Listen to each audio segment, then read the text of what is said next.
Semana passada foi o primeiro domingo do mês e eu anunciei para você aqui sobre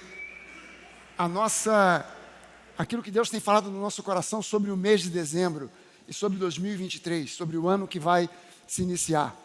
E eu falei para vocês que algo diferente foi trazido para o nosso coração a respeito do Natal, o Natal da reconciliação. E o ano do avanço. 2023 para nós será um ano do avanço. É ano para avançar. Agora, você vai precisar de robustecer a sua fé. Você vai precisar de fortalecer a sua fé. Porque o que você vai ver em 2023 não vai te convidar a crer nisso que eu estou te dizendo. O que você vai ver em 2023 não vai ser exatamente um mar de rosas. O que você vai ver no setor político, social do nosso país vai ser um pouco complicado. Não vai ser fácil.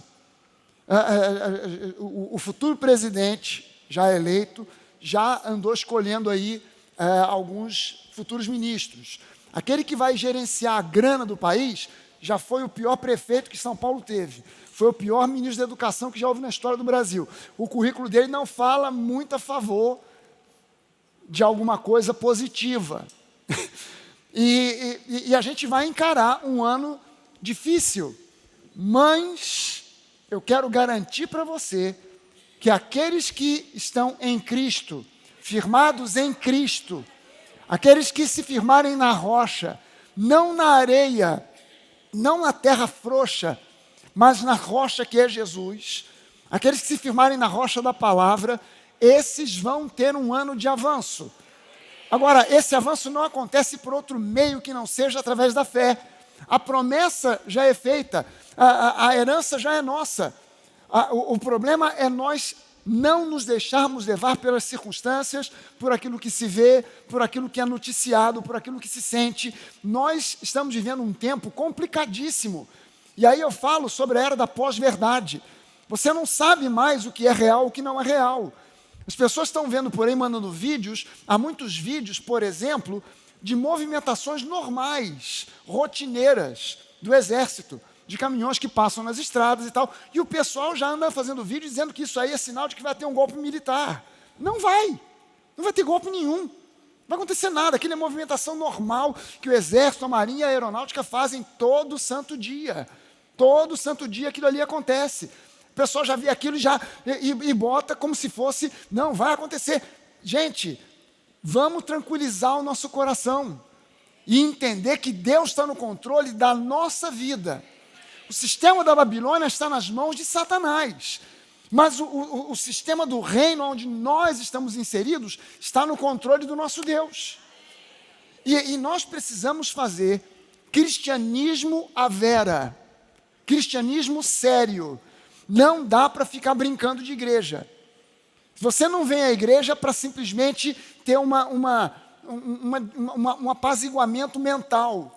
Ah, não, eu fui à igreja, fiz a minha parte, então eu estou cumprindo com as minhas obrigações religiosas.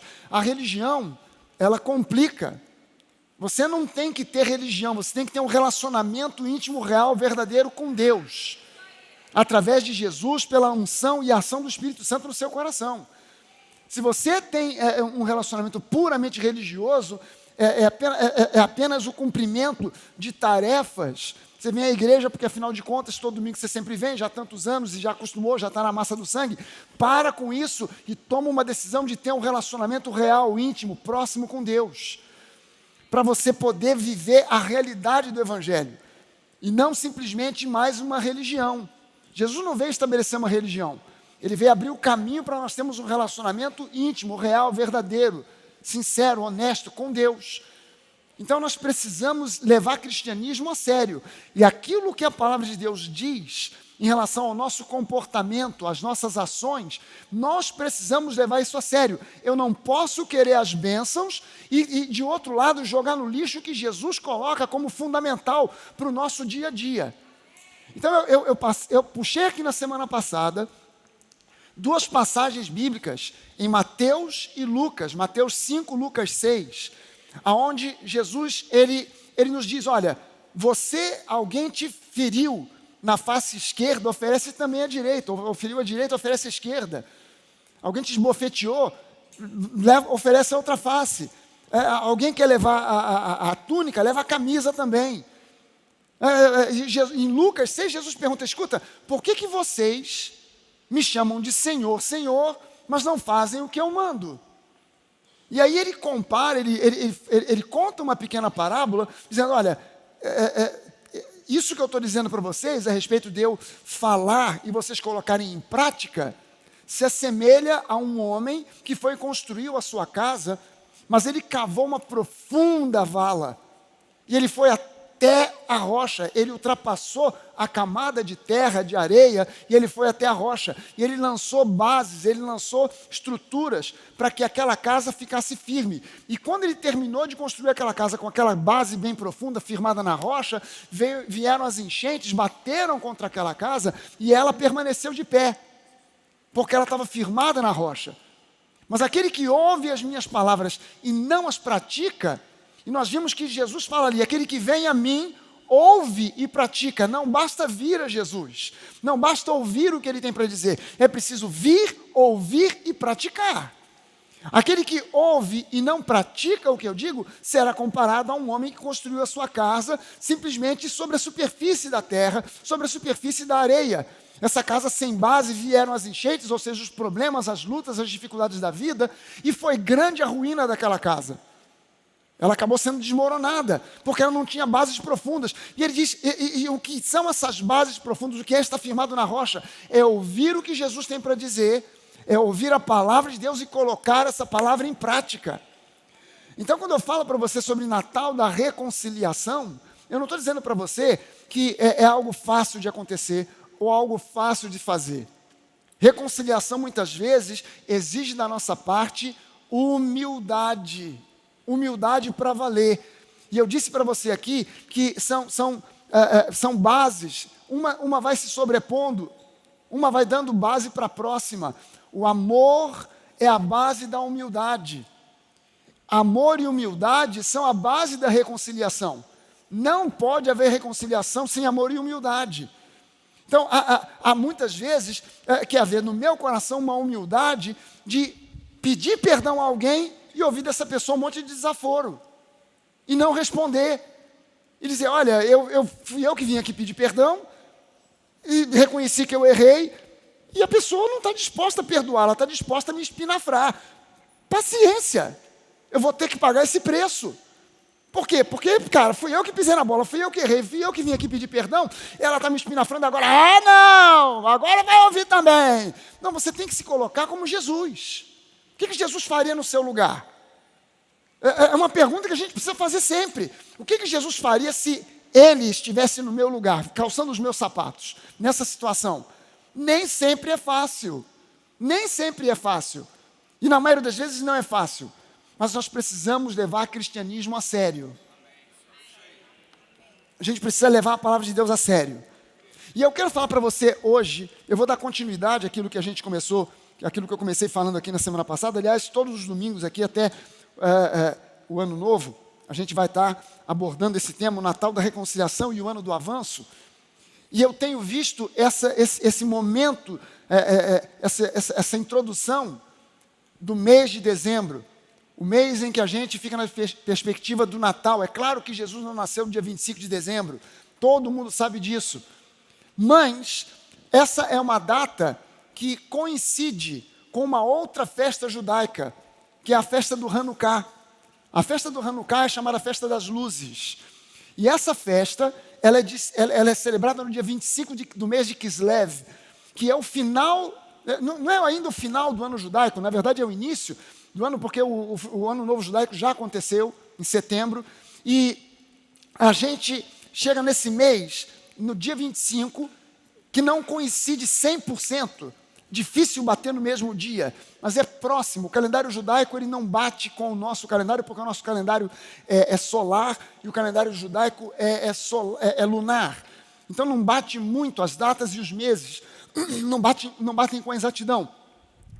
Mas o dia 25 de Kislev é o mês onde eles celebram a Festa das Luzes. O que é a Festa das Luzes? É uma festa em que eles celebram um momento heróico da história de Israel, aonde Israel estava debaixo da opressão dos Seleucidas, que eram gregos, mas governavam, invadiram Israel a partir da Síria, e debaixo daquela opressão, o rei daquele momento era um sujeito chamado Antíoco Epifânio. E esse Antíoco Epifânio, ele se denominou Epifânio. O nome dele era Antíoco, mas ele se denominou Epifânio, que Epifânio significa e vem de epifania. Quer dizer, Antíoco, o Deus manifestado. Que humilde o cara. E ele não gostava dos judeus. E como os judeus estavam constantemente tentando fazer rebeliões, ele invadiu Jerusalém, ele pichou o templo, ele colocou estátuas de Júpiter dentro do templo, ele sacrificou porco no altar do sacrifício, ele mandou matar um monte de judeu, proibiu circuncisão, proibiu as festas judaicas, inclusive proibiu falar hebraico, tinha que se falar grego. Tinha que ser, as pessoas tinham que falar grego, se fosse pego falando hebraico, era preso, pena de morte. Uma opressão terrível. Uma família se levantou e um homem chamado Judas Macabeu colocou os gregos sírios para fora de Jerusalém. Conseguiu expulsá-los, milagrosamente, porque era um exército guerrilheiro pequeno, mas conseguiu botar os gregos para fora, e durante muito tempo eles ficaram do lado de fora e não conseguiram voltar para Jerusalém. E ele mandou limpar o templo, mandou purificar o templo, tirou as pichações, tirou as estátuas de Júpiter, tirou todas as estátuas de idolatria e mandou fazer uma festa para consagrar de novo o templo a Deus. Só tinha um problema, tinha que acender o candelabro de 7 pontas, o menorá. E não encontraram óleo, azeite suficiente para aquilo, porque não era qualquer azeite, era um azeite especial, consagrado, e não tinha. Mas alguém achou um potinho com um pouco de azeite que duraria um dia. E aí esse homem, ele falou, não tem problema, se só vai durar um dia, nós vamos reinaugurar o templo assim mesmo, porque o templo tem um significado muito forte para nós judeus, e nós precisamos fazer isso aí, vamos reinaugurar assim mesmo. Os sacerdotes foram lá, encheram o menorá com aquele azeite, que só dava para um dia, e aí entra agora aquilo que muitos dizem que é lenda, nós cremos que é real. Aquele azeite que deveria durar apenas um dia, durou 7 dias. E no 8º dia, estava pronto uma nova leva de azeite para manter o menorá aceso. Então, por causa disso, como o templo foi reinaugurado no dia 25 de Kislev, essa data, a festa das luzes, eles chamam festa das luzes por causa do menorá que foi aceso e permaneceu aceso por 7 dias, com o azeite suficiente apenas para um dia, milagrosamente. Então eles chamam essa festa a festa das luzes. Não é como a Páscoa, não é como o Pentecostes, que são festas instituídas por Deus, mas é uma festa judaica de independência, de brio, da força do povo judeu contra os inimigos. E eles até hoje celebram essa festa, que chama-se a festa do Hanukkah. Como a igreja veio do judaísmo, e a igreja durante muito tempo, ela teve uma conexão muito forte com a sinagoga, ninguém nunca se preocupou em anotar a data do nascimento de Jesus. Como havia já essa festa, a festa das luzes, e Jesus é a luz do mundo, e ele disse que nós também somos a luz do mundo, e a festa se chama Festa das Luzes. Então, essa festa foi incorporada para ser a data em que Jesus, a luz do mundo, nasceu. Ele não nasceu no dia 25 de dezembro, mas a gente celebra essa festa no dia 25 de dezembro, porque é a data mais próxima do dia 25 de Kislev. Então está explicado por que a gente usa o dia 25 de dezembro, tá? Para você entender de onde vem essa data do 25 de dezembro. Ninguém sabe, mas a gente celebra o nascimento de Jesus. E as crianças cantaram aqui, Jesus nasce a cada ano aonde? No nosso coração. Ou a gente vai levar o cristianismo a sério, ou a gente vai fazer disso simplesmente uma religião. E aí a gente vem aqui todo domingo, faz os nossos rituais e tal, acende uma vela, apaga a vela, raspa a cabeça, bota roupa branca e roupa vermelha e sei lá o quê, e a gente fica satisfeito com isso. Ou então a gente leva o cristianismo a sério para valer e faz da nossa vida o templo, o altar de Deus. Amém, gente? Então esse período agora é um período de preparo para um ano que vai ser um ano difícil por um lado, porém um ano abençoado para nós que cremos. A gente precisa dessa base, a gente precisa desse entendimento, de se humilhar, de se colocar em humildade, em amor, diante das pessoas com quem a gente precisa se reconciliar e colocar o cristianismo em prática para valer. E eu quero falar para você hoje, o título dessa mensagem hoje aqui para você é Forjando Segurança e Estabilidade no Seu Espírito. Porque você vai precisar de estabilidade para o ano de 2023, para não se deixar abalar. A gente está vivendo esse tempo em que é fake news para lá, você não sabe mais o que é real, é um entupimento de mensagens, é um entupimento de notícias, de informações, e você fica zonzo com tanta informação. É pouca informação, porém pouco conhecimento. É muita informação, porém pouco conhecimento. É muita coisa, é muita matéria, é muita coisa sendo empurrada pela internet, televisão e etc., mas pouca cultura.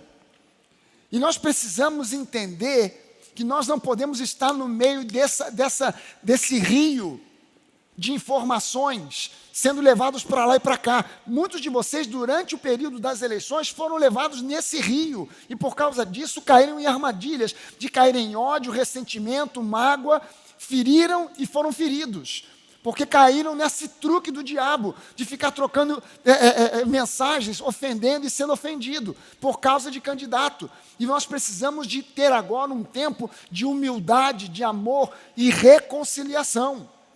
Isso precisa atingir a nossa família, isso precisa atingir a nossa vida pessoal, isso precisa atingir o nosso ambiente, a nossa volta. Nós fomos chamados para o ministério da reconciliação. Isso é o que Paulo diz. Nós recebemos de Deus reconciliação, e Ele agora nos usa, quer nos usar como instrumentos de reconciliação, para que o mundo entenda.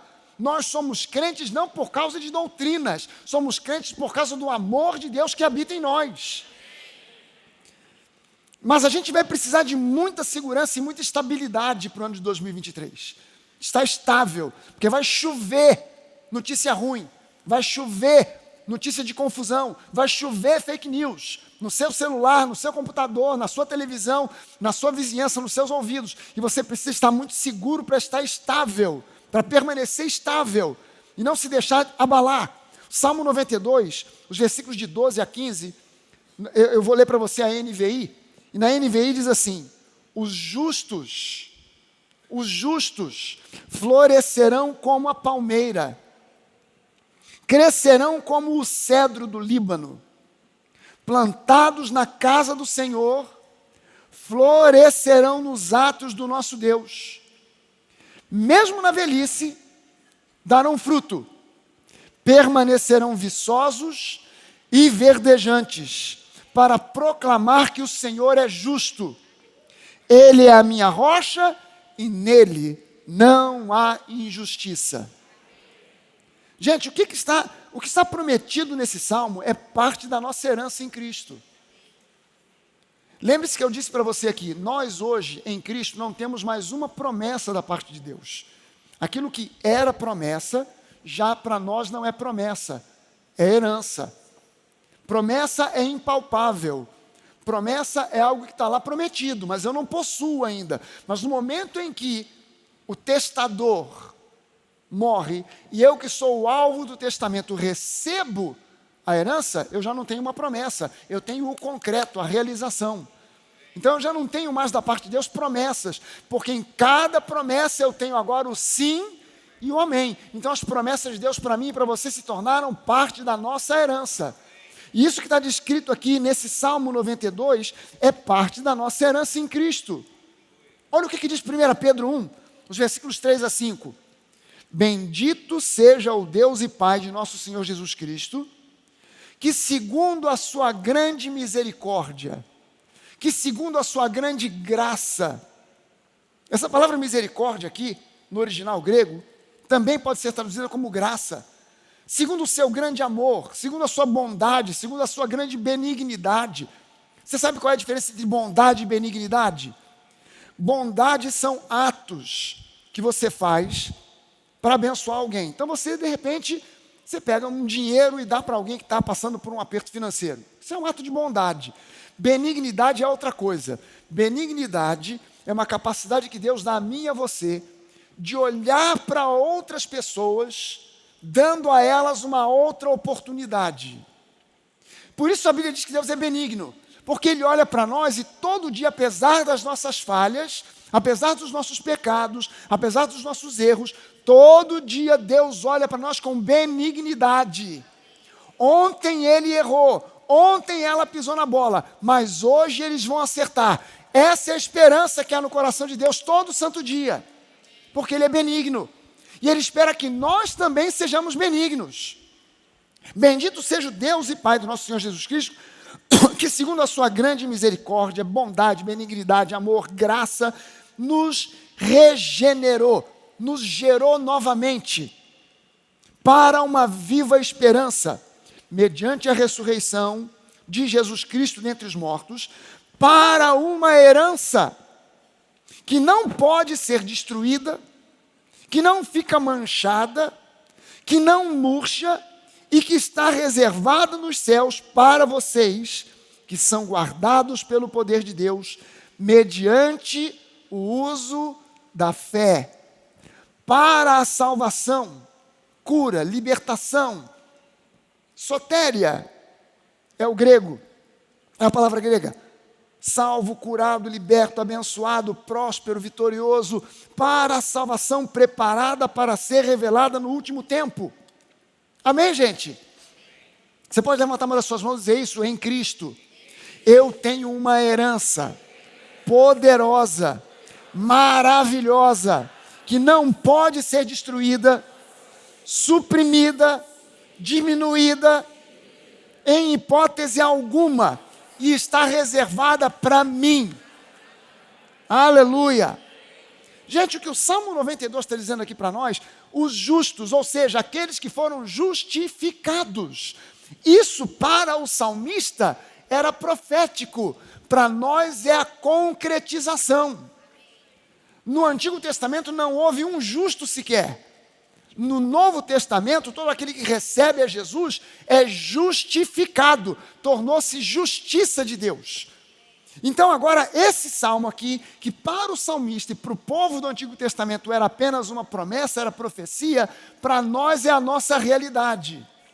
Os justos, aqueles que foram justificados, aqueles que receberam o dom da justiça. O que é o dom da justiça? O dom da justiça é o oposto da condenação. É o oposto da condenação. Hoje não existe mais condenação para aqueles que estão em Cristo Jesus. Romanos 8:1, agora pois já nenhuma condenação há para aqueles que estão em Cristo Jesus. Por quê? Porque foram justificados, porque receberam da parte de Deus o dom da justificação, foram tornados justiça de Deus. Então eu não tenho mais sobre a minha vida condenação. E olha só, a não condenação, a justificação não se baseia nas minhas obras, não se baseia nas suas obras. Um exemplo bíblico de justificação: trouxeram aquela mulher flagrada em adultério para ser apedrejada e foram querer pegar Jesus. Vamos matar 2 coelhos com uma cajadada só. A gente mata essa adúltera e ainda consegue pegar Jesus para também matá-lo. Vamos ver o que ele diz aqui. Se ele diz uma besteira que a gente está esperando. Trouxeram a mulher, essa mulher foi flagrada em adultério. E segundo a lei de Moisés, ela tem que morrer por apedrejamento. O que você diz? E você conhece a história.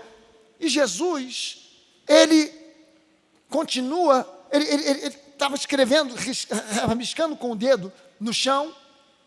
Ele olha e diz, bom, tudo bem, é isso que diz a lei de Moisés? Ok, aquele entre vocês que não tiver pecado nenhum, pode mandar a primeira pedrada. E a Bíblia diz que, começando pelos mais velhos, que tinham um currículo mais longo, foram deixando a pedra no chão e foram se retirando, até os mais novos. Quando Jesus levanta a cabeça de novo, está só a mulher. E ele pergunta, mulher, onde estão os teus acusadores? Sabe o que literalmente, se Jesus estivesse falando ali em grego, sabe o que ele ia perguntar? Onde estão os teus satanases?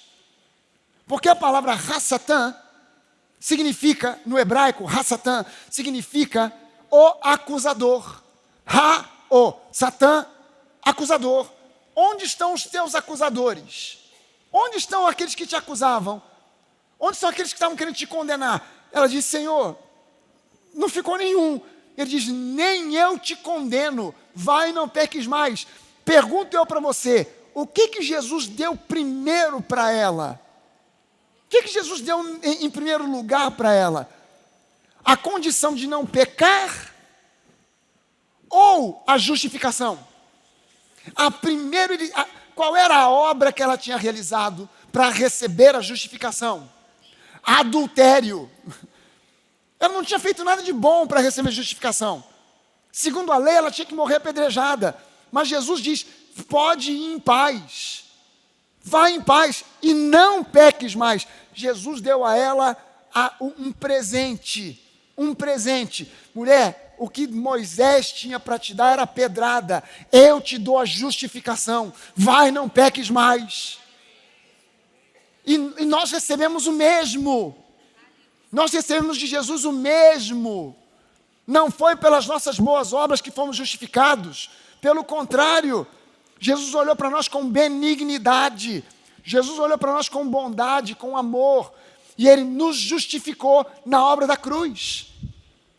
Então, os justos, aqueles que foram justificados, que receberam o dom da justiça, o oposto da condenação, florescerão como a palmeira, crescerão como o cedro do Líbano. Gente, florescer aqui, ele fala de florescer. Florescer aqui é crescer e dar frutos. Crescer e dar frutos. Crescer e dar frutos. O que Deus espera de mim e de você? Que a gente cresça e a gente dê fruto. Lembre-se que Jesus nos comparou com uma videira. Ele é o tronco, nós somos os ramos. E o que um agricultor que tem uma vinha, o que ele espera da videira? Que ela dê frutos. E quando ela dá fruto, o que ele faz? Ele recolhe e espera que ela dê mais. Ele colhe e espera. E a cada temporada ela dá fruto, ele colhe e espera que ela dê mais fruto. E Jesus diz, o meu Pai espera que vocês deem muito fruto. E todo ramo que está caído, se você já viu uma videira, a videira é sempre colocada, o tronco principal, ele é amarrado numa estaca, ele é preso numa estaca, porque a videira ela é uma planta rasteira, se deixar ela vai espalhando pelo chão. O cara pega o tronco principal, amarra e depois vai amarrando os galhos, os ramos, em arames, para ela ficar por cima, para ela ficar no alto, porque se ela abaixa, ela para de produzir fruto. Aí o que Jesus diz? E todo aquele que não produz o meu Pai, o corta. Aí pronto, a tradução errada dá essa imagem. Então Jesus está a ponto de me cortar. Mas a palavra que Jesus usa ali é todo ramo que não produz, o meu Pai o levanta, não o corta. Porque a videira, o ramo da videira, a palavra no grego é airó, e airó significa levantar, erguer, sustentar. Então o ramo está caído, não produz fruto, o Pai vai lá e corta de jeito nenhum, ele levanta, porque ele não é burro. O viticultor que vê um ramo da sua videira caído, vai lá e corta, é burro. Por quê? Porque ele está tirando uma fonte de lucro, ele está tirando uma fonte de produção. O que ele faz? Ele pega aquele ramo, levanta, amarra no alto, porque no alto a videira produz. No chão ela produz uvas bravas, no chão ela produz pouca coisa, mas quando ela é erguida, ela produz frutas maravilhosas. Então o que Deus faz conosco quando a gente não está produzindo fruto, quando a gente está caído, quando a gente está mal? Ele quer nos erguer, Ele não quer cortar. Airô! Lembra dessa palavra grega? Quando alguém discutir com você a respeito dessa passagem de João, mas Jesus corta suas pernas, infeliz. Para não dizer que Ele corta outra coisa de você. Não está entendendo nada, não conhece Bíblia direito. E sai interpretando porque alguém traduziu de uma forma lá meio torta. Não. Quando Jesus vê um ramo caído, o Pai levanta para que ele produza fruto. E produza fruto em abundância. E é isso quando a Bíblia fala no Salmo 92, que nós somos como a palmeira. Quando a gente fala de palmeira, a gente vê esse tipo de palmeira aqui, ó. Essas aí são aquelas palmeiras que tem lá no Jardim Botânico. Palmeira real, plantada por Dom João VI, sei lá quantos anos atrás. Mas não é esse tipo de palmeira que ele está falando. A palmeira, qualquer palmeira, tem uma característica interessante. A palmeira é uma árvore que não para de crescer. Essa árvore aí, essas palmeiras do Jardim Botânico, elas foram plantadas pequenas. Hoje elas têm 40, 50 metros de altura. Tamanho às vezes de um prédio, às vezes maior. Mas a palmeira não produz fruto nenhum. A palmeira que a gente conhece no Jardim Botânico não produz fruto nenhum. A palmeira que a Bíblia está falando é essa aqui, ó. Essa palmeira aqui é a tamareira. A tamareira nada mais é do que um tipo de palmeira. Isso aqui é uma plantação de tamareiras na beira, na beira não, mas próximo do Mar Morto. Se você for um dia a Jerusalém, se você for a Israel e for fazer uma visita ao Mar Morto, você vai pegar a estrada que vai para Jericó, ou uma estrada que passa perto da estrada de Jericó para chegar no Mar Morto, e você vai ver um montão de plantação de palmeira naquela região, de tamareira naquela região. E a tamareira tem o seguinte, ela quando produz frutos, se você olhar uma tamareira, quando ela frutifica, são pencas e pencas e pencas de tâmaras. A gente aqui no Brasil não está acostumado a comer tâmara todo dia. Em Israel se come tâmara toda hora.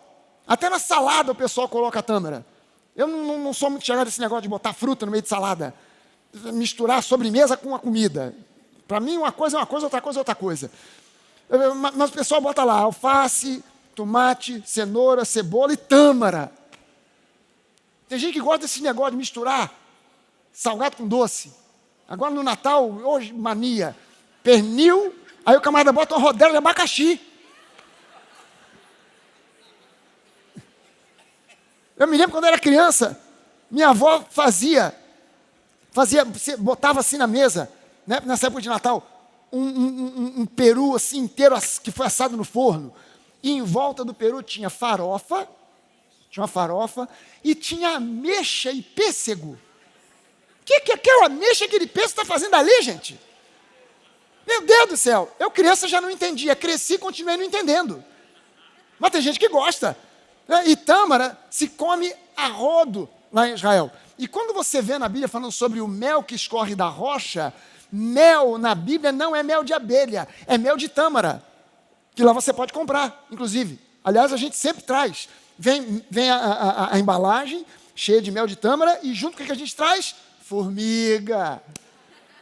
Lá em casa está cheio de formiga israelense. Porque a gente traz o mel de tâmara, as formigas vêm junto. Formigas internacionais. A gente nem mata porque é formiga internacional. Mas a tamareira, quando produz tâmara, são pencas. São pencas. Ela não é uma tâmarazinha aqui, outra ali, não. É uma penca, uma coisa igual a banana. Sabe banana? Já viu aquele cacho de banana? É cacho de tâmaras. É muita tâmara. Deus espera que nós produzamos muito fruto. Que a gente seja produtor de fruto. E fruto, gente, fruto na nossa vida significa que nós estamos... Porque, olha só a diferença. Deus quer que nós tenhamos raízes profundas. As raízes ficam do lado de dentro da terra, mas o fruto fica do lado de fora. Ou seja, fruto é algo que é produzido na nossa vida para abençoar a vida de outras pessoas. Não a nossa própria vida. É para nós sermos bênção para outras pessoas. Então você vai dizer para a pessoa que está do seu lado agora, profeticamente para ela, sê tu uma bênção.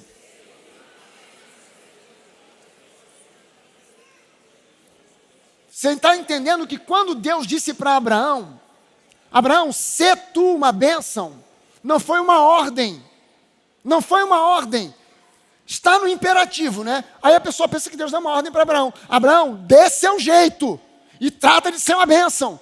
Não, Deus estava profetizando para Abraão. Abraão, eu agora te capacito para você ser uma bênção.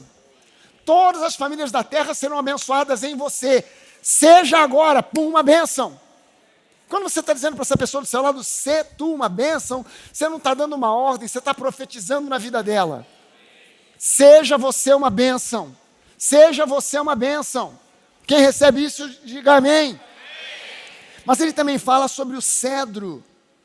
crescerão como o cedro do Líbano. Dá uma olhada num cedro do Líbano para você entender que árvore é essa. Isso aqui é um cedro do Líbano. Essa árvore é uma árvore gigante.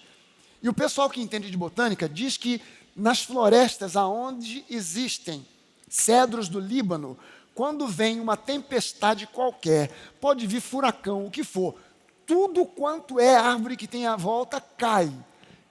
O cedro do Líbano permanece. Por quê? Aqui não dá para a gente ter noção, mas o tronco dessa árvore tem que ter ali pelo menos uns 4 homens de braço aberto para conseguir abraçar a árvore. Para você ter ideia do tronco que ela tem. E é óbvio que uma árvore desse tamanho, ela tem para baixo da terra, ela tem no mínimo o mesmo tamanho dela, reproduzido para baixo. Ou seja, ela tem raízes profundas, por isso ela cresce e ela permanece estável, mesmo no meio das mais terríveis tempestades. E é isso que Deus planejou para mim e para você, que nós sejamos pessoas estáveis. Não tem sentido nós sermos crentes que são abalados por qualquer notícia, por qualquer coisa. Você ainda nem conferiu, pode ser fake, pode ser simplesmente uma coisa que... calma, tem que ter estabilidade. Para você ter segurança, você precisa de estabilidade. Para que você tenha um 2023 abençoado, você precisa estar seguro e estável. Alô? Segurança e estabilidade. Seguro em Deus. Estável porque eu estou firmado na rocha que é Jesus. Eu não tenho uma religião. A religião causa instabilidade. Eu estou firmado na rocha que é Jesus e isso me faz uma pessoa estável. Venha a tempestade que vier, árvores vão cair ao meu lado, pessoas vão cair, pessoas vão chorar, pessoas vão desanimar, mas eu vou permanecer de pé porque eu sou firme como o cedro do Líbano. Você e eu vamos permanecer de pé.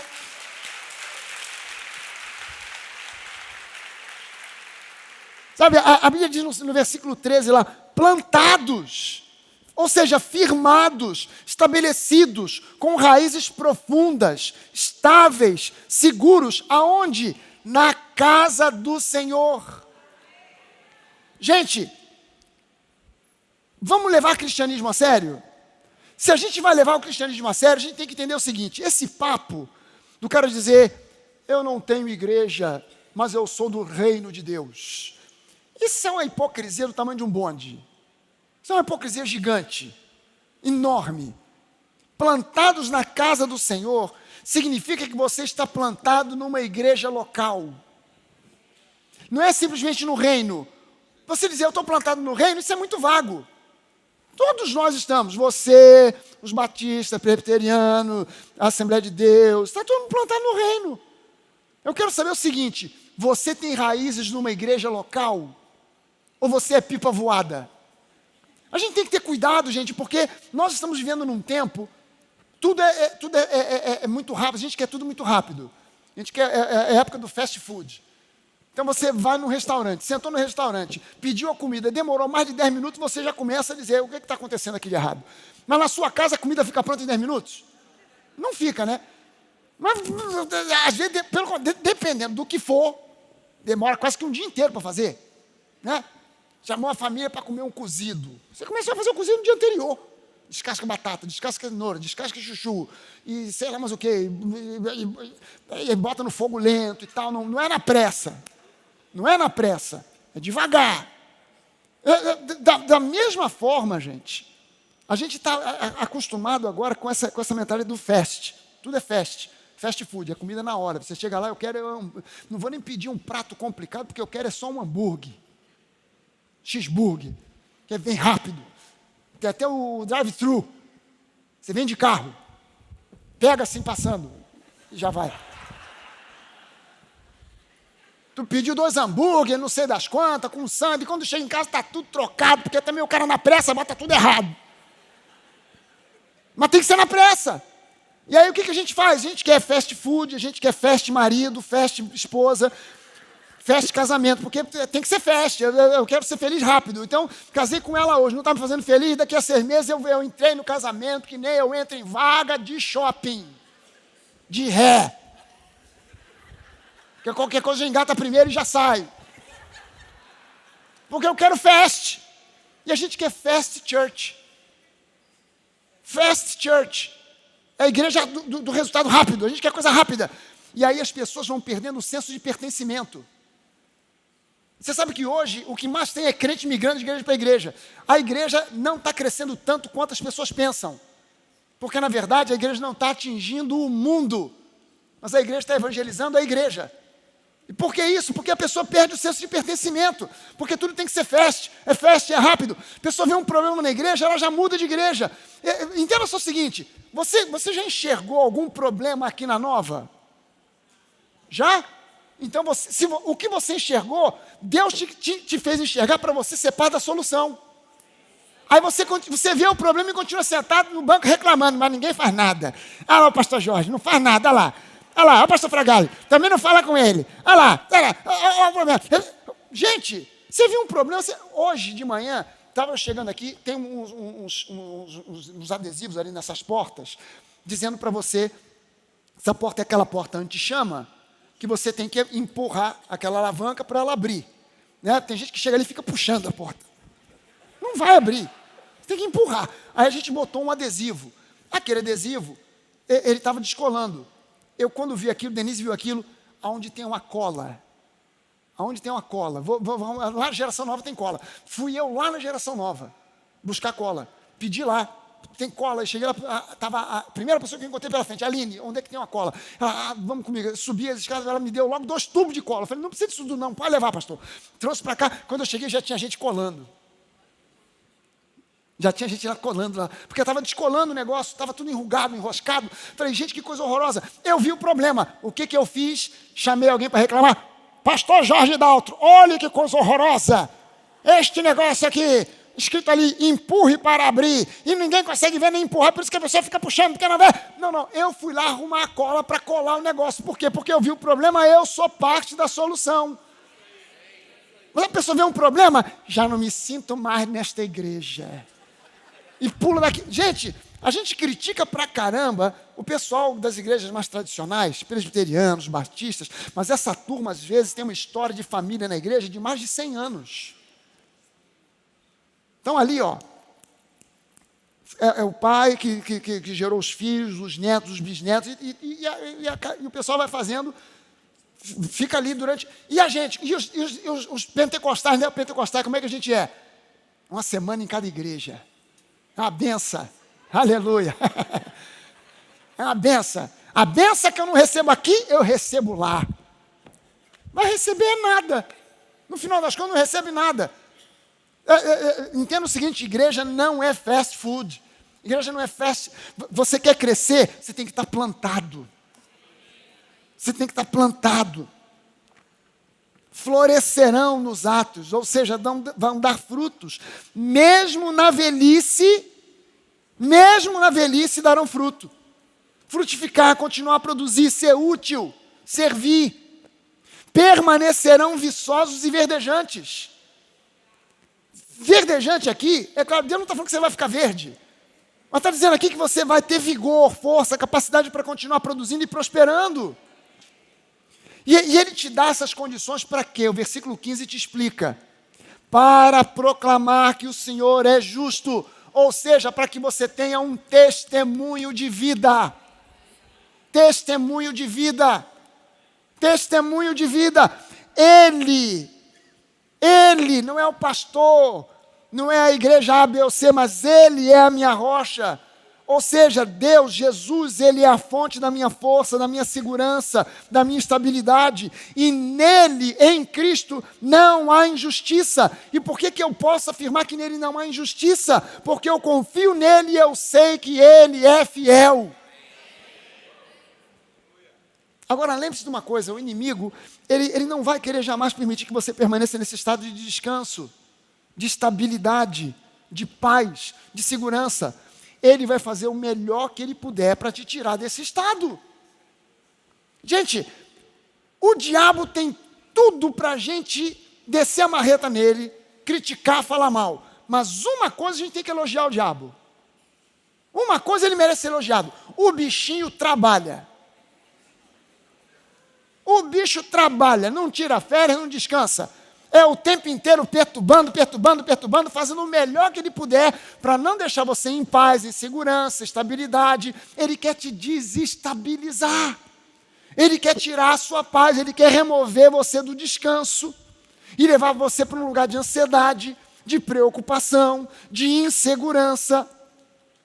Quem aqui já teve a oportunidade de, na vida, alguma vez, pelo menos uma vez na vida, seja recentemente, de praticar fazer stand-up paddle?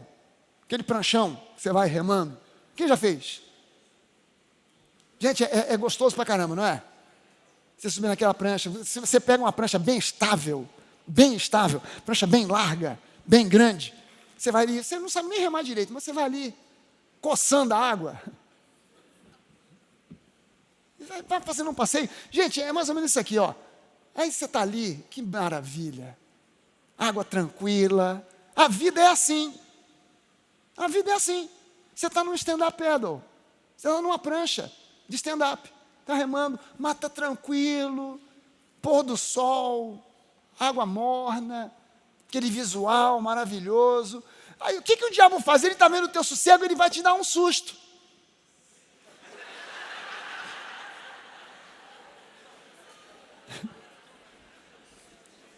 Ele está vendo o teu sossego, ele vai te dar um susto. Ele tenta te assustar para tirar o teu sossego. Você diante de uma situação dessa, você tem duas opções. Ou você pega a prancha, aponta ela para a areia e bate o recorde mundial de velocidade para chegar na areia, ou você diz, cara, vou apreciar a baleia aqui. Uma oportunidade aqui, poxa, quem dera eu estivesse aqui agora com o meu celular para tirar uma foto. Esses aí que estão aparecendo, tiveram a sorte de ter alguém que estava fotografando. Caramba, que legal, é uma oportunidade. Gente, você só tem, diante do problema, duas opções. Ou você vira de costas e foge feito um coelho assustado, ou você encara e diz, eu vou resolver essa parada porque Deus é comigo. Você só tem essas duas oportunidades. Agora, Deus não te chamou para ser coelho assustado. Isso aí eu garanto para você. Ele não te chamou para ser um coelhinho assustado. Algumas semanas atrás aqui, eu citei para você a letra de uma música do Pink Floyd, uma música dos anos 70, que diz, Run, rabbit, run. Dig a hole, forget the sun. And when the hard work is done, don't sit down, it's time to dig another one. Que, traduzindo para o português, significa, corre, coelhinho, foge, cava um buraco e se esconde do sol. Esquece o sol. E quando o trabalho duro tiver terminado, não senta para descansar, porque é momento de você começar a cavar outro buraco. Você vai viver de cavar buraco em buraco, ou você vai sair do buraco e vai encarar? Você tem que se posicionar para saber que Deus é contigo. Se Deus é contigo, não fuja do problema, encara o problema e resolva. Pastor, mas o problema não é bem um problema, é um problema. Porque problema é só problema, agora problema é um troço sério. A pessoa que tem problema, ela tem dois problemas. Um é o problema, o outro é o português. Mas, gente, você quando tem um problema, se você diz assim, pastor, o senhor tem falado aí sobre reconciliação, esse problema é difícil. Eu sei disso. Mas você precisa de quê para resolver esse problema? Amor, humildade, para depois chegar na reconciliação. É fácil? Não. É difícil pra caramba. Dar a cara à tapa é difícil. É difícil. Reconhecer os erros é difícil. Nós somos extremamente críticos com os erros dos outros. Os mesmos erros na nossa vida, aí a gente se torna tão benigno. O outro fez, é um canalha. Você fez, mas as circunstâncias me levaram a isso. Ele fez, desgraçado, como é que pode ter feito isso? Aí você fez igualzinho, mas eu fiz, não foi culpa minha. Todo mundo foi o culpado, menos eu. Aleluia, obrigado, Jesus. Ainda agradece a Deus. Você entende que quando a gente vê um problema nos outros é uma coisa? Por isso a Bíblia diz não julgue, porque quando você julga o outro, você de repente está se esquecendo de olhar para a sua própria vida. A gente precisa entender que nem sempre é fácil você resolver o problema, mas Deus te capacitou para resolver. Você acha que foi fácil para Jesus resolver o problema do pecado? O que custou para Jesus resolver o problema do pecado? Não foi meia dúzia de palavras, não. Foi tortura e morte, dor física, emocional, sofrimento espiritual. Custou pra caramba, mas ele encarou. E porque ele encarou, Deus fez o quê? O ressuscitou de entre os mortos. Mas se Jesus tivesse corrido da raia, você e eu estávamos lascados, não estávamos? Mas Jesus encarou o problema e resolveu o problema. Da mesma forma, ele nos capacita para resolver, porque segundo ele nós somos nesse mundo. Aleluia! Então eu quero falar para você 3 coisas, vai ser rápido, mas 3 coisas que você precisa saber para se permanecer estável. 3 coisas que você precisa levar com você para 2023, para já começar a vivenciar isso durante esse período de Natal, para você poder encarar o problema e resolver. Primeira delas, você tem que saber quem você é em Cristo. Saber quem nós somos em Cristo. Você pode levantar uma das suas mãos e dizer comigo assim: em Cristo, eu nasci de novo. Eu sou uma nova criatura.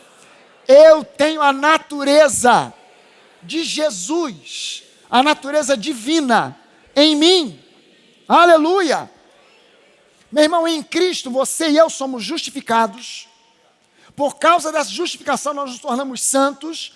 E por causa disso, Deus nos chama agora de vencedores. De mais que vencedores. Porque nós fomos justificados em Cristo na cruz do Calvário. Isso é quem nós somos, no nosso espírito. Isso não é para fazer de mim e de você uma pessoa arrogante, que acha que é melhor do que os outros. Eu não sou maior nem melhor do que ninguém. Mas o meu relacionamento com Deus é um relacionamento baseado na minha justificação. Não é um relacionamento baseado em culpa. Não é um relacionamento baseado em religiosidade. É um relacionamento baseado em justificação. Então eu vivo na presença de Deus, não pedindo desculpas por aquilo que eu sou, mas eu vivo com ousadia como um filho que vive na presença do seu pai, sem medo de ser rejeitado.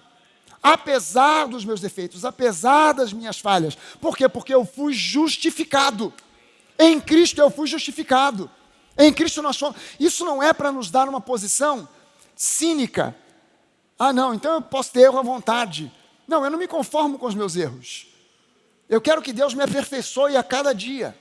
Amém? Mas eu fui justificado. 2 Timóteo 1, versículo 12, Paulo, escrevendo a Timóteo, ele diz assim: e por isto o quê? Por estar pregando a verdade, por estar pregando a graça, por estar pregando o genuíno evangelho, eu estou sofrendo essas coisas. Que coisas? Paulo estava na prisão, já sabendo que aquela era a sua última fase na vida, já sabendo que dali ele iria para a morte. Todavia, eu não me envergonho, não me arrependo de ter feito o que fiz, de ter pregado o que preguei, de ter ensinado o que ensinei, porque eu sei em quem eu tenho crido e estou certo de que Ele é poderoso para guardar o meu depósito até aquele dia. O que Paulo tinha no seu coração? Convicção da sua justificação. Uma convicção da sua justificação. Ele sabia que tinha sido justificado. Segunda coisa que você precisa, se você quer permanecer firme, forte, inabalável, seguro, como um cedro do Líbano, crescendo como uma palmeira, você tem que saber que nós somos perdoados de todos os nossos pecados. Você pode levantar uma das suas mãos e dizer isso: eu sei que em Cristo eu fui perdoado de todos os meus pecados. Romanos 8:1, agora, pois, já nenhuma condenação há para os que estão em Cristo Jesus. Não há dúvida alguma no meu coração, não pode haver dúvida alguma no seu coração, de que no dia do juízo nós não estaremos do lado de lá, recebendo de Jesus algum tipo de condenação, algum tipo de sentença. A sentença da nossa vida já foi dada. A sentença era: em Adão nós fomos considerados culpados, estávamos aprisionados. Em Cristo recebemos uma nova sentença, fomos justificados, perdoados, e agora nós estamos do lado de cá, do lado de Cristo. E quando Ele vier para julgar as nações, a Bíblia diz que nós viremos com Ele. Por quê? Porque já teremos sido arrebatados antes do dia da segunda vinda. 7 anos antes. Nós já teremos sido arrebatados. Nós não vamos conhecer a cara do anticristo. Não fique preocupado, tem igreja por aí preocupada de saber a identidade do anticristo. O anticristo é isso, o anticristo é aquilo, ele é assado, ele vem da Europa. Gente, eu posso identificar um monte de coisas no anticristo, a Bíblia me dá algumas dicas, mas eu não estou preocupado em saber quem é, como é, o que faz ou deixa de fazer. Por quê? Porque eu nem vou ver a cara desse sujeito. E por que eu não vou ver a cara desse sujeito? Porque antes dele dominar o mundo, antes dele governar o mundo, eu e você, igreja do Senhor, teremos sido já levados para encontrar com Jesus nos ares.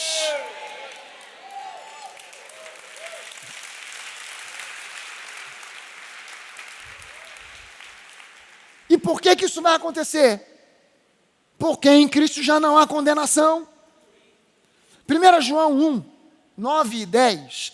Esses versículos são 2 dos versículos mais complicados de toda a Bíblia, não só do Novo Testamento. Quando diz assim: se confessarmos os nossos pecados, Ele é fiel e justo para nos perdoar os pecados e nos purificar de toda injustiça. Se dissermos que não temos cometido pecado, fazemos-lo mentiroso e a sua palavra não está em nós. Esses versículos aqui geraram toda uma doutrina de confissão de pecados. Deixa eu só testar aqui o seu conhecimento bíblico.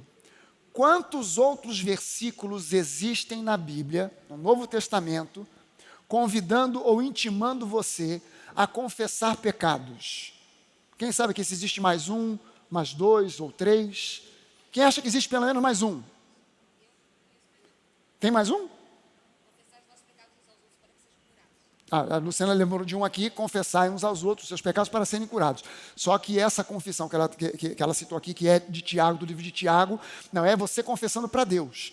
É você admitindo ao seu irmão: cara, eu pequei contra você. Eu errei contra você. É o exercício da reconciliação. Tá? Estou falando de confissão de pecado para Deus, para receber perdão. Quantos outros versículos na Bíblia existem, no Novo Testamento, exigindo que você confesse os seus pecados para Deus, para que Ele te dê perdão? Quem sabe, quem acha que é mais um? Aí é o versículo que eu li. Eu quero saber se existe algum outro. Silêncio mortal. É porque não tem nenhum. Tem nenhum mais. Só tem aqui 1 João 1. Só tem aqui. O problema é 1 João, capítulo 1, não é endereçado para a igreja. 1 João, capítulo 1, é um capítulo evangelístico. A epístola de João, a primeira epístola de João, é uma carta que João escreveu para os judeus convertidos, não é para uma igreja local, era para uma comunidade de judeus convertidos, assim como 1 Pedro, Tiago, Judas, são epístolas escritas para essa comunidade de cristãos judeus que se converteram ao cristianismo. E essa epístola aqui, 1 João, é uma epístola antignóstica. Se você tiver uma Bíblia de estudo, sabe aquelas Bíblias de estudo? Plenitude, a Bíblia anotada. Se você abre antes da epístola, tem uma explicação. A epístola foi escrita por fulano, no ano tal, com esse objetivo, e bababá, e coisa e tal.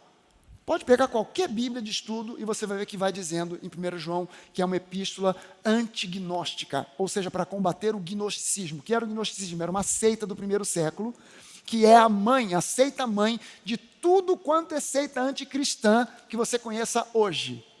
Tudo quanto é seita mística que você conhece conhece hoje foi gerada no gnosticismo. Os gnósticos, eles diziam, nós temos um conhecimento que ninguém mais tem, que foi dado a nós por Jesus.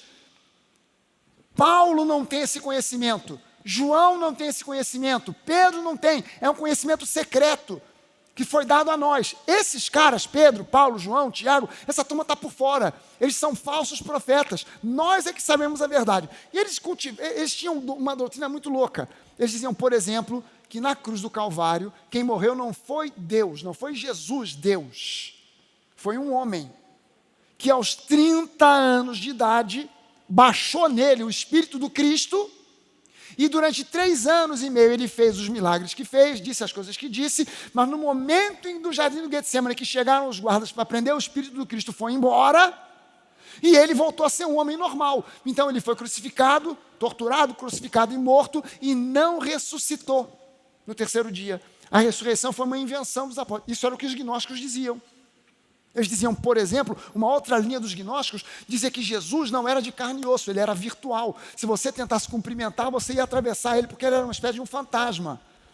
Eles acreditavam em cultos de anjos, eles acreditavam em filosofia grega, era uma salada geral.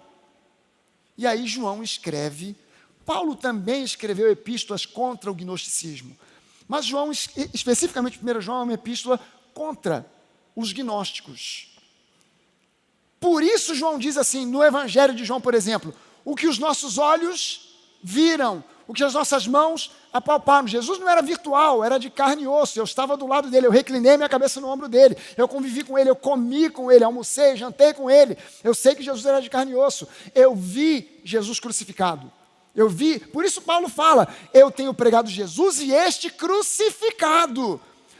João estava dizendo, eu vi Jesus crucificado, eu vi o corpo dele ser descido da cruz. Jesus ressuscitou? Sim, eu vi Jesus ressuscitado. Paulo, escrevendo aos Coríntios, ele afirma, mais de 500 pessoas que ainda estão vivas hoje, naquele tempo, viram Jesus ressuscitado. Então, a doutrina da ressurreição, eles enfatizam porque os gnósticos diziam que Jesus não ressuscitou. Então, o primeiro capítulo dessa epístola é um capítulo evangelístico. E quando ele diz aqui, olha só o drama que é traduzir a Bíblia. Quando ele diz aqui, se nós confessarmos os nossos pecados, ele é fiel e justo para nos perdoar os pecados e nos restaurar a toda justiça. Espera aí, quem aqui é justo, foi justificado em Cristo? Você acha que amanhã, por alguma coisa que você possa fazer, você perde a justiça? Mas esse versículo dá essa ideia. Se você pecou e não confessou, você perdeu a sua justificação. No momento em que você confessar o pecado, você volta a ser justo. Essa é a ideia que dá 1 João capítulo 1, versículo 9. Se você não confessar, você caiu na injustiça. Você deixou de ser justo. Você voltou a ser um pecador miserável. E aí você vive nesse ioiô. Eu peco, sou injusto. Peço perdão, voltei a ser justo. Pequei de novo, voltei para a injustiça. Confessei o pecado, voltei a ser justo. Pequei de novo, voltei a ser injusto. Não confessei, Jesus voltou, fiquei. Ih, deu ruim. Jesus voltou na hora errada. Ele não podia voltar quando eu estava aqui, tinha que voltar quando eu estava aqui. Peraí. Você foi justificado de uma vez por todas. Você foi justificado de uma vez por todas. Não tem como voltar atrás. É um processo de metamorfose. A lagarta vira borboleta, mas a borboleta não volta a ser lagarta nunca. Então não tem como você voltar a ser lagarta. Não tem como você voltar da justiça para falta de justificação, porque você foi justificado de uma vez por todas. Então, o termo aqui, na Bíblia, pecado e pecados, são usados com origens diferentes. Quando você vê o termo pecado no singular, por exemplo, no livro de Romanos, Paulo só usa o termo no plural, pecados, 2 vezes.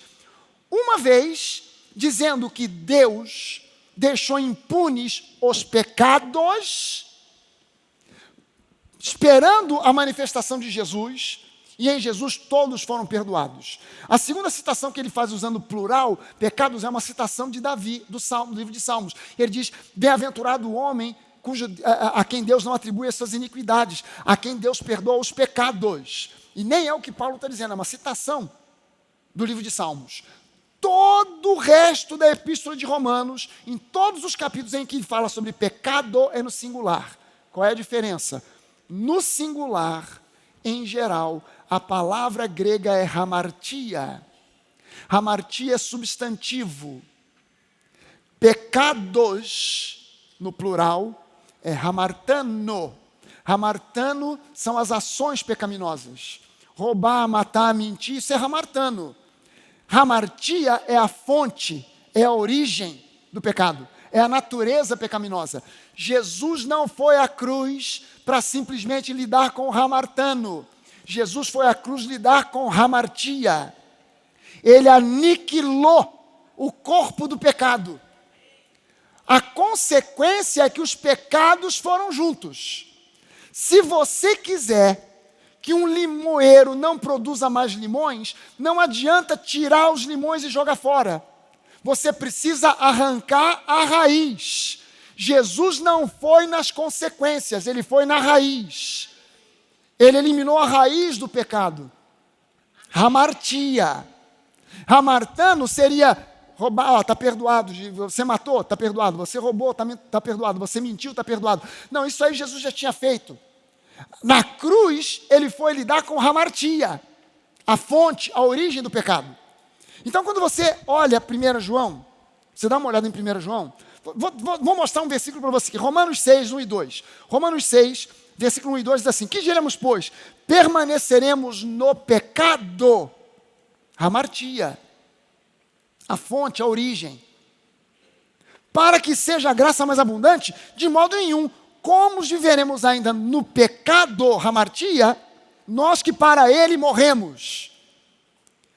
Romanos 6,6 diz assim, sabendo isto, que foi crucificado com Jesus o nosso velho homem, para que o corpo do pecado, hamartia, a fonte, a origem, seja destruído, e não sirvamos o pecado, hamartia, como escravos. Romanos 6, 11 e 12. Assim também vós considerai-vos mortos para o pecado, hamartia, mas vivos para Deus em Cristo Jesus. Não reine, portanto, o pecado, hamartia, em vosso corpo mortal, de maneira que vocês obedeçam às paixões, às suas paixões. Você está entendendo que Paulo está falando de duas coisas? As paixões geradas por hamartia, hamartano. A fonte que gera as paixões, hamartia. Deu para entender, gente? Quando você chega aqui em 1 João 1 e 9, está escrito assim, na nossa Bíblia em português, se confessarmos os nossos pecados, ele é fiel e justo para nos perdoar os pecados e nos purificar de toda injustiça. Se dissermos que não temos cometido pecado, fazemos-no mentiroso e a sua palavra não está em nós. Vou ler para você como está escrito no grego. No grego está assim, se confessarmos, homologueu, confessar, significa dizer a mesma coisa. E no contexto bíblico, dizer a mesma coisa que Deus diz.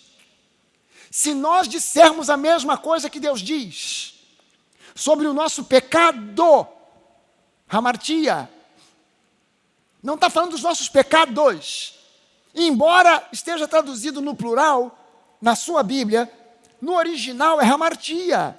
Se nós dissermos a mesma coisa sobre o nosso pecado que Deus diz, o que Deus diz a respeito de hamartia na nossa vida? Que hamartia na nossa vida foi destruído. Não é isso? Se nós dissermos a respeito de hamartia na nossa vida, a mesma coisa que Deus diz, Ele é fiel e justo para nos perdoar. Essa palavra perdoar no grego é afieme. Afieme literalmente significa remover. É traduzido em muitos lugares da Bíblia como perdoar, mas o sentido original de afieme é remover, olha só como agora começa a fazer sentido. Se nós dissermos sobre hamartia na nossa vida, o mesmo que Deus diz, Ele é fiel e justo para remover da nossa vida hamartia. Quem aqui já confessou Jesus como seu Senhor e Salvador? Quando você confessou Jesus como Senhor e Salvador, sabe o que Deus fez com a hamartia que estava em você? A natureza do pecado, a natureza adâmica. Sabe o que Jesus fez? Ele tirou a hamartia e colocou Zoe, a vida do próprio Deus. Eu vim para que vocês tenham vida, Zoe, a vida do próprio Deus, e a tenham em abundância. Quando você aceitou Jesus, quando você tomou uma decisão consciente por Jesus, Ele removeu de você a hamartia e colocou Zoe, a natureza do próprio Deus. Por isso você hoje não é um pobre miserável pecador, porque um pobre miserável pecador é alguém que tem hamartia. Você tem hamartia? Não, você hoje tem Zoe. Então você não é mais um pecador, você tem a natureza do próprio Deus. Segundo Ele nós somos nesse mundo. Aí eu pergunto para você o seguinte: Jesus é pecador? Segundo Ele nós somos. 1 João 4,17. Segundo Ele nós somos nesse mundo. Se Jesus é santo, nós somos o quê? Por quê? Porque Ele tem Zoe e nós temos também Zoe. Jesus tem hamartia? Nós temos. Não, foi removido de nós. E passamos a ter a natureza do próprio Deus.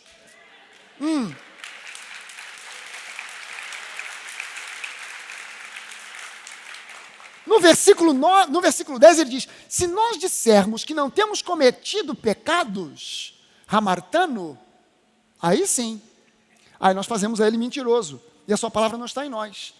Mas olha só, Jesus não veio ao mundo para que nós nunca mais pecássemos. Não foi esse o objetivo da vinda de Jesus ao mundo, não foi para que a gente nunca mais pecasse. Nós ainda temos a possibilidade de pecar, e vira e mexe a gente peca. Muitos de vocês pecaram ontem. Muitos de vocês pecaram hoje pela manhã antes de vir para o culto. E não adianta imaginar, pastor, mas o que será que eu fiz? A gente peca pelo aquilo que a gente pode fazer, por aquilo que a gente deixa de fazer, e se escapar desses dois, por aquilo que a gente pensa ou deixa de pensar. Isso segundo a lei. Então, se eu for me basear nisso, aí eu vou me julgar por uma perspectiva diferente. Eu vou me olhar como ainda possuidor de hamartia. Eu não vou conseguir me enxergar como uma nova criatura. Mas eu nasci de novo. Eu sofri o novo nascimento. O que significa o novo nascimento? De lagarta para borboleta. Nasceu de novo. Você sabe que a borboleta, na verdade, é um novo nascimento, não sabe disso? A lagarta, ela entra no casulo e ela derrete. Ela derrete lá dentro, vira uma sopa, um líquido. E de repente aquele líquido começa a se reorganizar e vira uma nova criatura que é uma borboleta. O que a borboleta tem a ver com a lagarta? Nada. Metamorfou. Sofreu uma metamorfose. Você e eu sofremos no nosso espírito uma metamorfose. De lagarta para borboleta, de velha criatura para nova criatura, de pecador para justificado, santo em Cristo Jesus. Gente, se nós fôssemos ler 1 João 1:9, de acordo com o original grego, a gente teria que ler assim: se nós admitirmos, esse confessar aqui envolve admitir. Eu reconheço que eu errei, eu reconheço que eu pisei na bola. Não é simplesmente confessar para Deus, é admitir. E dissermos o mesmo que Deus diz sobre a nossa natureza pecaminosa, Ele é fiel e justo para remover a natureza do pecado e nos purificar de toda injustiça. Gente, isso não é para os santos.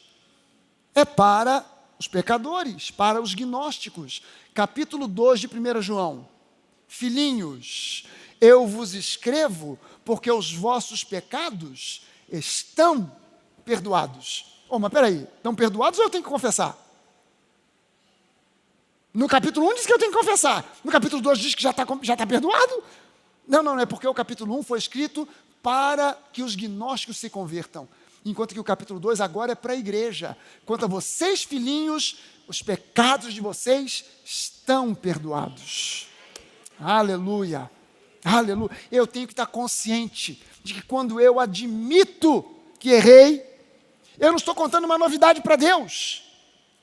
Quando eu confesso um pecado para Deus, não estou contando uma novidade, eu estou apenas admitindo, Senhor, eu reconheço que eu pisei na bola, eu reconheço que eu errei, mas eu sei que não é a minha confissão que traz o perdão foi dado pelo sangue de Jesus na cruz do Calvário há 2000 anos atrás.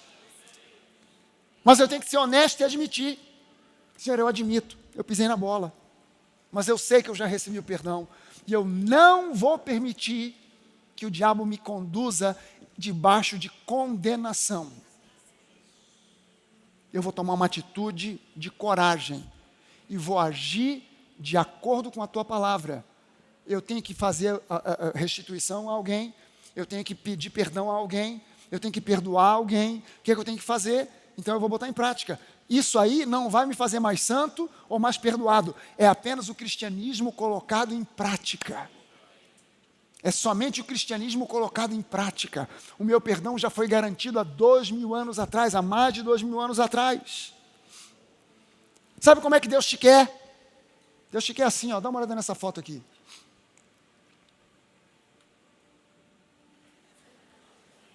Pastor, o cara zen, ali sentado, mas a corda é fina.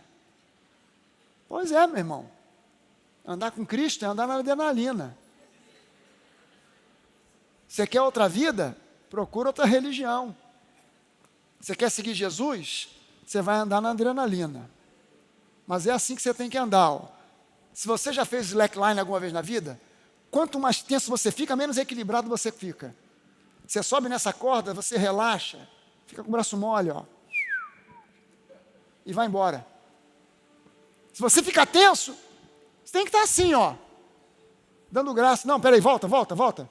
Você tem que estar assim, no meio da adrenalina, dando graças, não pelo problema, mas apesar do problema. Porque o diabo quer te ver assim, ó. Agora sim, a próxima foto, é assim que o diabo quer te ver, desequilibrado, caindo de cara na areia. Mas você tem que se posicionar e dizer: eu não vou perder a minha estabilidade por causa das ações do diabo, porque eu sei em quem eu tenho crido. Eu sei que Deus é fiel, eu sei que Deus é bom. Aleluia. Amém? E por fim, você quer saber como é que você vai se manter estável, seguro, firme, forte, crescendo? Lembre-se que Deus é fiel. Deus é fiel. 1 Coríntios 1:9, fiel é Deus pelo qual fostes chamados à comunhão do seu Filho Jesus Cristo, nosso Senhor.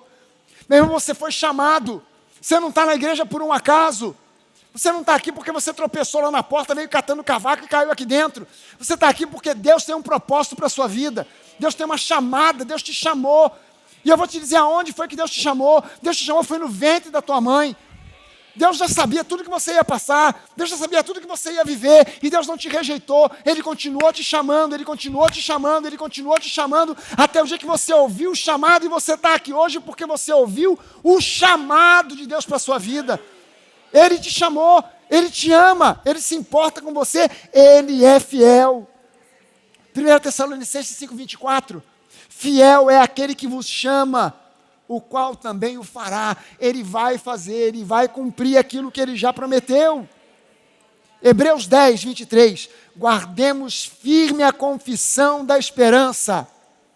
Guardemos firme, mantenhamos firme a confissão da esperança, sem vacilar, pois quem fez a promessa é fiel.